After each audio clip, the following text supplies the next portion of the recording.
જય શ્રી રામ. શ્રી રામચરિતમાનસ ઉત્તરકાંડ ભાગ 8. બ્રાહ્મણે શિવજીને શ્રીહરિના સેવક કહ્યા તે જાણીને મારું હૃદય કકડી ઉઠ્યું, અંદર ખાને સળગી ઉઠ્યું. એક તો હું અધમ જાતિનો હતો, તેમાં પણ વળી વિદ્યા મળવાથી જેમ દૂધ પીવાથી સાપ ભલાઈ કરવાને બદલે બુરાઈ કરે છે, ઉલટું દુષ્ટ બને છે, તેવો હું અધમ બન્યો. અભિમાની, કુટિલ અને ભાગ્યહીન તથા અધમ જાતિનો હું હવે નિરંતર ગુરુનો દ્રોહ કરવા લાગ્યો. ગુરુજી તો અત્યંત દયાળુ હતા, તેઓ ક્યારેય ક્રોધ ન કરતા. હું તેમનો દ્રોહ કરતો છતાં મારા પર ગુસ્સે ન થતા અને ઉત્તમ જ્ઞાન આપતા. અધમ માણસની ખાસિયત જ એ હોય છે કે જેનાથી તેને મોટાઈ મળે છે તેને જ તે કુબુદ્ધિ પ્રથમ નાશ કરે છે. હે ભાઈ સાંભળું, ધુમાડો અગ્નિ પ્રગટ થવાથી થાય છે, પણ તે મેઘની પદવી મેળવીને પછી પ્રગટેલા અગ્નિને જ બુઝાવી નાખે છે. માર્ગમાં ધૂળ લોકોના પાદ પ્રહાર સહન કરતી પડી રહે છે, પરંતુ જ્યારે પવન તેને ઉડાડે છે ત્યારે ઊંચે ચડાવે છે અને તે પવન ભરી દે છે, પછી તે રાજાના મુકુટ પર પણ જઈને પડે છે. હે પક્ષીરાજ ગરુડજી, સાંભળો, આ પ્રસંગને ધ્યાનમાં લઈને સજ્જનો ક્યારેય નીચની સોબત નથી કરતા. કવિઓ તથા વિદ્વાનો તેની નીતિ કહે છે કે નીચ અને દુષ્ટ માણસો સાથે ક્યારેય તકરાર કે પ્રીતિ ન કરવી જોઈએ. હે સ્વામી, એવા મનુષ્ય પ્રત્યે ધ્યાન ન આપવું જોઈએ. દુષ્ટો શ્વાનની જેમ દૂરથી જ ત્યાગ કરવો જોઈએ. હું પાપાત્મા, કપટી અને કુટિલ હતો, જેનાથી મારા ગુરુજી હિત માટે તેમને ગમે તેટલી વાતો કે દ્રષ્ટાંતો સહિત કહેતા, પણ મને તે ગમતી નહીં. એક દિવસ હું શિવાલયમાં ઓમ નમઃ શિવાયનો જાપ કરી રહ્યો હતો. તે વખતે ગુરુજીનું આગમન થયું, પણ મને ગર્વ હતો, તેનાથી મેં ઉઠીને પ્રણામ પણ ન કર્યા. દયાળુ ગુરુજીએ મારો આ દોષ જોયો છતાં તે મૌન સેવ્યું અને મારી ઉપર જરાય ગુસ્સો ન કર્યો. પણ ગુરુનું અપમાન કરવું એ જેવું પાપ એ કંઈ નથી. મારું આ કૃત્ય ભગવાન શિવને ગમ્યું નહીં, તેમનાથી સહન ન થયું. શિવાલયમાં આકાશવાણી થઈ કે હે અભાગી, હે અજ્ઞાની, જો કે હજુ સુધી તારા ગુરુના અંતરમાં ક્રોધ થયો નથી. તે દયાળુ છે, તેના અંતરમાં પૂર્ણ જ્ઞાન છે, પરંતુ હે દુષ્ટ, હું તને શાપ આપીશ. નીતિની અવગણના કરનારને હું ધિક્કારું છું અને ઓ નીચ, જો હું તને શિક્ષા ન કરું તો મારી વેદ મર્યાદા નષ્ટ થાય. જે મૂર્ખ પોતાના ગુરુની સાથે વિરોધ કરે છે તે કરોડો યુગ સુધી રૌરવ નર્કમાં પડે છે, પછી તિર્યક યોનિમાં જન્મ લઈને 10,000 વર્ષો સુધી દુઃખ સહન કરે છે. હે પાપી, હે નીચ, તારા ગુરુને આવેલા જોઈને તે આળસુ અજગરની જેમ બેસી રહ્યો. લાગે છે કે તને પાપ બુદ્ધિ ઘેરી લીધો છે, હવે તું સાપ બની જા. તું એવી અધમગતિ મેળવ અને કોઈ ઝાડની બખોલમાં જઈને રહે. શિવજીનો શાપ સાંભળી ગુરુજીએ હાહાકાર કર્યો. મને ગભરાઈને થરથર કંપતો જોઈને તેમના અંતરમાં ઘણું જ દુઃખ ઉપજ્યું. મારી ભયંકર ગતિ થશે તે જાણીને તે બ્રાહ્મણ ગુરુજી સાક્ષાત પ્રગટ થયેલા શિવજી સામે 2 હાથ જોડી ગદગદ કંઠે તેમની સ્તુતિ કરવા લાગ્યા. હે ઈશાન, હે દિશાના ઈશ્વર, હે મોક્ષ સ્વરૂપ, વિભુ, વ્યાપક, સર્વજ્ઞ, બ્રહ્મ અને વેદ સ્વરૂપ, હું આપને નમસ્કાર કરું છું. સ્વતંત્ર, નિર્ગુણ, એકરસ, ઈચ્છા રહિત, ચૈતન્ય, સૂક્ષ્મ અને સ્થૂળ આકાશમાં બસનારા, હું આપનું ભજન કરું છું.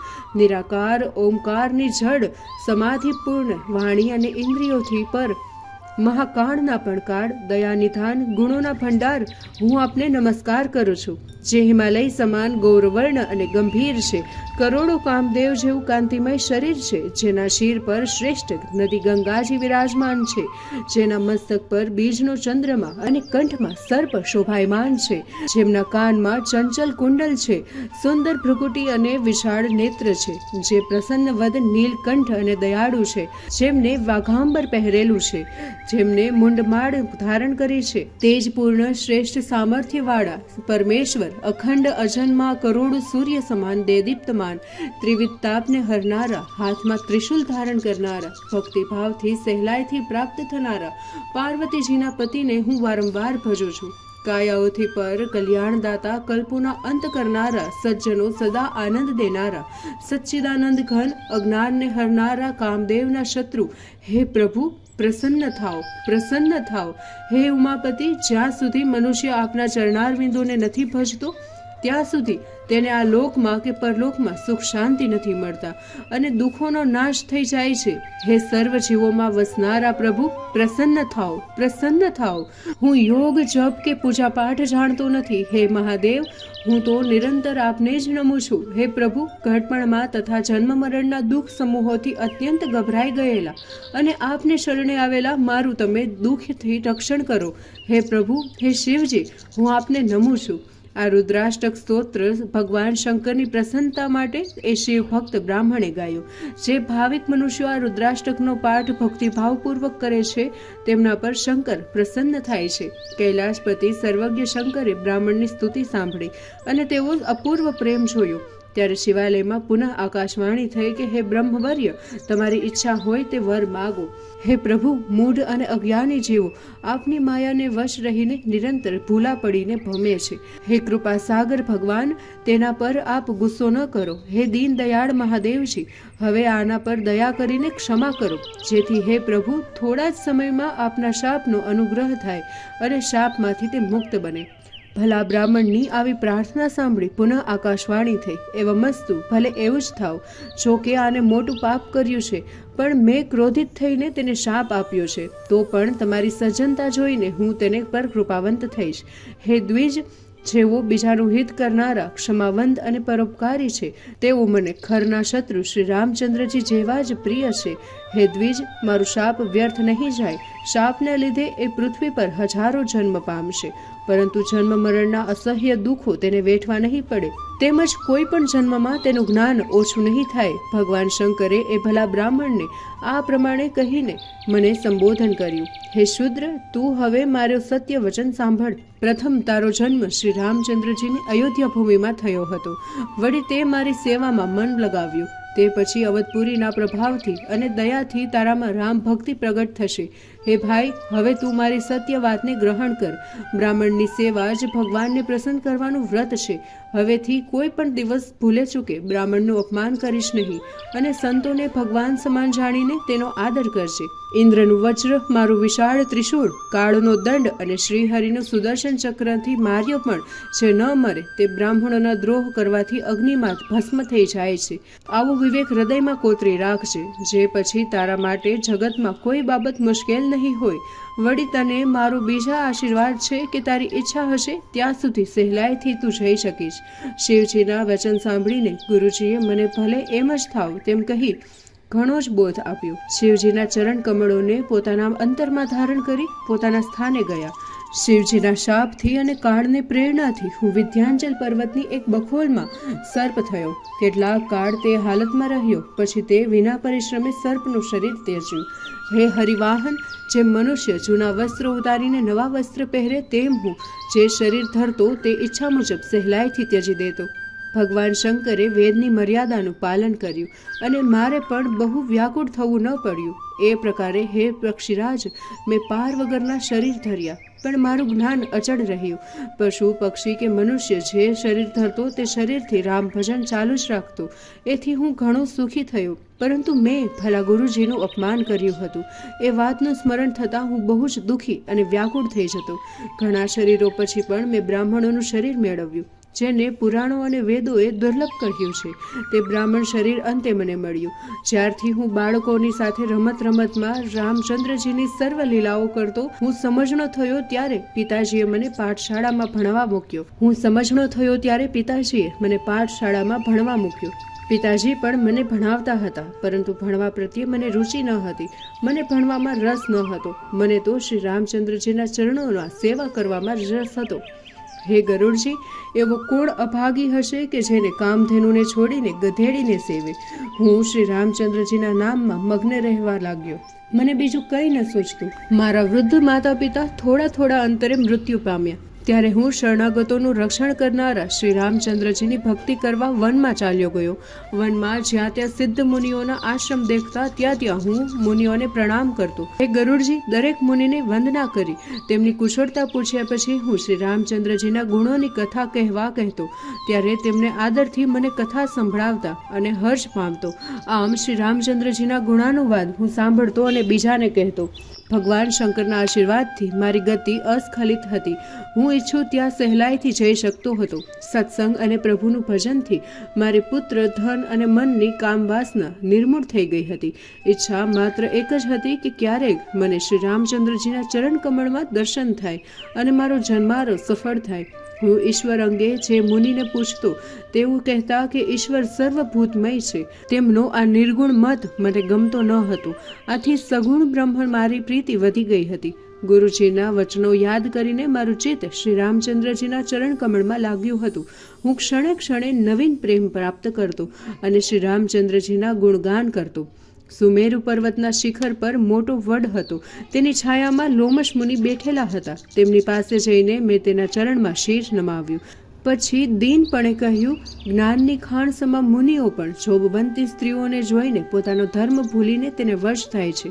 હે ગરુડજી, શ્રીહરિ વિષ્ણુ ભગવાનની માયા જ સ્ત્રી રૂપે પ્રગટ થાય છે. શ્રી રઘુનાથજીના આ મૂઢ મર્મને કોઈ જલ્દીથી જાણી શકતું નથી અને કદાચ કોઈ રઘુનાથજીની કૃપાથી રહસ્ય જાણે તેને સ્વપ્નમાં પણ મોહ નથી ઉપજતો.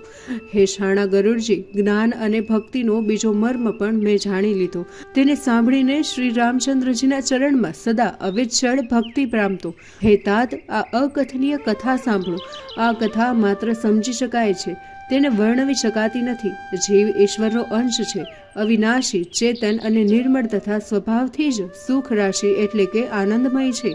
હે સ્વામી, તે માયાને વશ થઈ પોપટ અને વાંદરાની જેમ પોતે આપમેળે જ ફસાતું જાય છે. એમ જળ અને ચેતનમાં ગાંઠ પડી જાય છે. જો કે ગાંઠ મિથ્યા છે, તો પણ તે છૂટવી અને છોડાવવી મુશ્કેલ છે. બસ ત્યારથી લઈને જીવ સંસારમાં આવાગમનવાળો બન્યો છે. હવે તે મજબૂત થયેલી ગાંઠ છૂટતી નથી, તેમજ જીવને સુખ સાંપડતું નથી. આ માટે વેદો તથા પુરાણોએ ઘણા જ ઉપાય સૂચવ્યા છે, પણ ગાંઠ છૂટતી નથી અને વધારે સખત થતી જાય છે. જીવાત્માના હૃદયમાં જ્ઞાનરૂપી અંધકાર વિશેષ રૂપે છવાયેલો છે. તેથી જ તે ગાંઠ તેને દેખાતી નથી. તે તેનાથી છૂટે કેવી રીતે? જ્યારે ઈશ્વર ક્યારેક એવો સંયોગ કરે ત્યારે આ ગાંઠ કદાચ છૂટી જવા પામે. ઈશ્વરની કૃપાથી સાત્વિક શ્રદ્ધારૂપ કામધેનુને જે જીવાત્મા હૃદયમાં આવીને વસે છે, તેને જપ, તપ, વ્રત, યમ, નિયમ આદિ ઉત્તમ ધર્મ અને આચરણ વેદોએ જે વર્ણવ્યા છે તે જ છે. તે ધર્મચરણ રૂપી લીલું ઘાસ ગાય ચરે છે અને શુદ્ધ ભાવના રૂપી વાછરડાને પામીને તે ગાય વાછરડાને પૈપાન કરાવે છે અને વિષયોને હટાવી નિવૃત્તિને દોરડું બનાવી વિશ્વાસને દૂધ દોહવું પાત્ર બનાવે છે તથા પોતાના શુદ્ધ મનને દોહનારું આહિર બનાવે છે. હે ભાઈ, એવા પરમ ધર્મ રૂપી દૂધને શ્રદ્ધારૂપી ગાયના આચરણમાંથી દોહીને તે દૂધને નિષ્કામ ભાવરૂપી અગ્નિ પર બરાબર ઉકાળે છે. પછી સંતોષ અને ક્ષમારૂપી વાયુથી તે દૂધ ઠંડુ કરે છે. પછી તેમાં ધીરજ અને સંયમરૂપી મેળવણ નાખીને તેને જમાવે છે. પછી પ્રસન્નતારૂપી મટકીમાં તે તત્વને વિચારરૂપી રવૈયાથી તેને દમ કરે છે અને સ્તંભના આધારે સત્ય અને મધુર વાણીની દોરડી બાંધીને તેને ખૂબ મથીને નિર્મળ અને અત્યંત પવિત્ર વૈરાગ્યરૂપી માખણ તેમાંથી કાઢી લે છે અને તે યોગરૂપી અગ્નિ પ્રગટ કરીને સારા ખોટા કર્મરૂપી કાષ્ટ નાખે છે અને તેને બાળીને જ્યારે મમતારૂપી મેલ બળી જાય છે ત્યારે બચેલા શુદ્ધ જ્ઞાનરૂપી ઘીને બુદ્ધિથી ઠંડુ કરે છે. ત્યારે વિજ્ઞાનનું નિરૂપણ કરવાવાળી બુદ્ધિરૂપી શુદ્ધ ઘીને લઈને ચિત્તરૂપી દીપકમાં ભરીને તે ઘીના સમદ્રષ્ટરૂપી સમતાની દિવેટ બનાવે છે અને તે ધરીને તેને સ્થિર રાખે છે. પછી ત્રણેય અવસ્થા જાગૃત, સ્વપ્ન અને સુષુપ્તિ અને ત્રણેય ગુણ સત્વ, રજ અને તમ રૂપી કપાસથી તુર્યાવસ્થારૂપી રૂને કાઢીને સંભાળપૂર્વક સરખી રીતે મજબૂત દિવેટ બનાવે છે. એ રીતે તેજપુંજ વિજ્ઞાનમય દીપકને પ્રગટાવે છે, જેની પાસે જવાથી મદ, મોહ, મમતા રૂપી સર્વ પતંગિયા બળીને ભસ્મ થઈ જાય છે. તે બ્રહ્મ હું છું, આ જે અખંડ વિચાર કે વૃત્તિ છે તે જ આ જ્ઞાન દીપકની પ્રચંડ દીપશિખા છે. જ્યારે આત્માનુભવના સુખનો સુંદર પ્રકાશ ફેલાય છે ત્યારે સંસારના કારણરૂપ ભેદ અને ભ્રમનો નાશ થઈ જાય છે અને મહાબળવાન અવિદ્યાનો પરમ મોહ આદિનો ઘોર અંધકાર દૂર થઈ જાય છે. ત્યારે તે વિજ્ઞાનનો નિરૂપણ કરવાવાળી બુદ્ધિ પ્રકાશ પામે છે અને દાગ હૃદયરૂપી ઘરમાં બેસી જાય છે અને જળ ચેતનની મજબૂત ગાંઠને છોડવા માંડે છે. જો બુદ્ધિ તે ગાંઠને છોડી શકે તો આ જીવ ધન્ય બની જાય છે.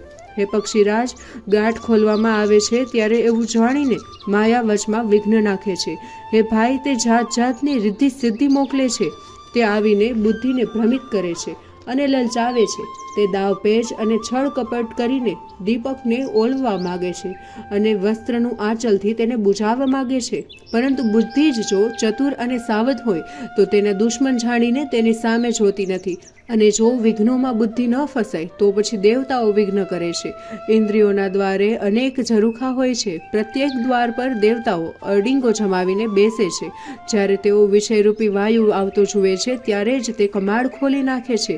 અને જેવો વિષયરૂપી વાયુ હૃદયરૂપી ઘરમાં દાખલ થાય તેવો જ વિજ્ઞાનરૂપી દીપક બુઝાવી નાખે છે.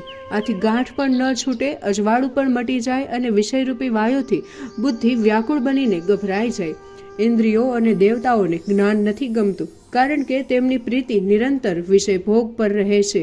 જ્યારે વિષયરૂપી પવન બુદ્ધિને વ્યાકુળ કરીને દીપકને બુઝાવી દે છે તો પછી એ વિધિથી ફરી એકવાર જ્ઞાનનો દીપક કોણ પ્રગટાવે? આમ જ્ઞાન દીપક બુઝાઈ જવાથી જીવ અસંખ્ય પ્રકારના સંસારના કલેશોમાં પડી જાય છે. હે પક્ષીરાજ, શ્રીહરિની માયારૂપી નદી અત્યંત કઠિન છે. તે દુષ્કર માયાને સહેલાઈથી તરી શકાતી નથી. જ્ઞાન કહેવું અને સમજવું કઠિન છે, તેને સાધવું તો અત્યંત કઠિન છે. ક્યારેક અણધાર્યું જ્ઞાન થઈ જાય તો તેને સાચવવું પણ મુશ્કેલ છે. હે ગરુડજી, સેવક સેવ્ય ભાવ વિના સંસાર સાગર તરી શકતો નથી. એ સિદ્ધાંત ધ્યાનમાં રાખીને જ શ્રી રામચંદ્રજીના ચરણ કમળને ભાવથી ભજો. જે ચેતનને જડ કરે છે અને જડને ચેતન કરે છે એવા સમર્થ શ્રી રામચંદ્રજીને જો લોકો નિરંતર ભજે તે ધન્ય છે. તેમનો જન્મારો સફળ થયો છે. જ્ઞાનનો સિદ્ધાંત સમજીને મેં આ કહ્યું છે. મણિરૂપી ભક્તિની પ્રભુતા સાંભળો. હે ગરુડજી, જેના હૃદયમાં તે વસે છે તે દિન રાત અત્યંત પ્રકાશિત રહે છે. તેને દીવો, ઘી કે ધૂપ કંઈ જ ન જોઈએ. મોહરૂપી દરિદ્રતા તેને પાસે આવતી નથી અને લોભરૂપી વાયુ તેને બુઝાવી ન શકે. અવિદ્યારૂપી અંધકાર મટી જાય છે. મોહ, મદ આદિ પતંગિયાના સમૂહ હરી જાય છે. કામ આદિ દુષ્ટ તેની પાસે નથી આવતા. જેના અંતરમાં ભક્તિ વસે છે એને માટે વિષય હોય તે અમૃત સમાન, શત્રુ હોય તે મિત્ર સમાન, અને મણિ એટલે કે ભક્તિ વિના તે સુખ નથી પામતું. જેને વશ રહીને ઘણા જીવાત્માઓ સદા દુઃખી રહે છે. તે સાધ્ય માનસ રોગ તેમને વ્યાપતો નથી. રામ ભક્ત રૂપી મણિ જેના અંતરમાં વસે છે તેને સ્વપ્નમાં પણ દુઃખ થતું નથી. જગતમાં જે લોકો ઘણા જ બુદ્ધિશાળી, ચતુર, શિરોમણી કહેવાય છે. જો કે તે મણિ સંસારમાં પ્રત્યક્ષ છે, પણ શ્રી રામચંદ્રજીની કૃપા દ્રષ્ટિ હોય તો જ તે પ્રાપ્ત થાય છે. પણ તેના માટે બુદ્ધિ બગડી જાય તો અભાગ્યા લોકો તેને ઠોકરો મારે છે. વેદો તથા પુરાણો પવિત્ર પહાડો છે. પરમાત્મા શ્રી રામચંદ્રજી વિવિધ પ્રકારની કથાઓ તે પહાડની સુંદર ખાણો છે. સંત પુરુષો તે ખાણોના રહસ્યના જાણકાર હોય છે અને શ્રેષ્ઠ બુદ્ધિ તે ખાણોને ખોદી કાઢનારી કોદાળી છે. જ્ઞાન તથા વૈરાગ્ય તે બે ચક્ષુઓ છે. જે જીવાત્મા અંતરથી તેને શોધે છે તેને સર્વ સુખોની ખાણ સમાન ભક્તિ રૂપ મણિ પ્રાપ્ત થાય છે. હે પ્રભુ, હું એમ માનું છું કે શ્રી રામચંદ્રજી કરતાં તેમનો દાસ અધિક છે. શ્રી હરિ સુવાસિત ચંદન વૃક્ષ છે તો સંતો પવન છે. ઉત્તમ હરિભક્તિ સર્વ સાધનો માટે શ્રેષ્ઠ ફળ છે. તેને સંતો જ મેળવી શકે છે. આમ સમજી જે સત્સંગનું સેવન કરે છે તેને જ શ્રી રઘુનાથજીની ભક્તિ સુલભ થાય છે.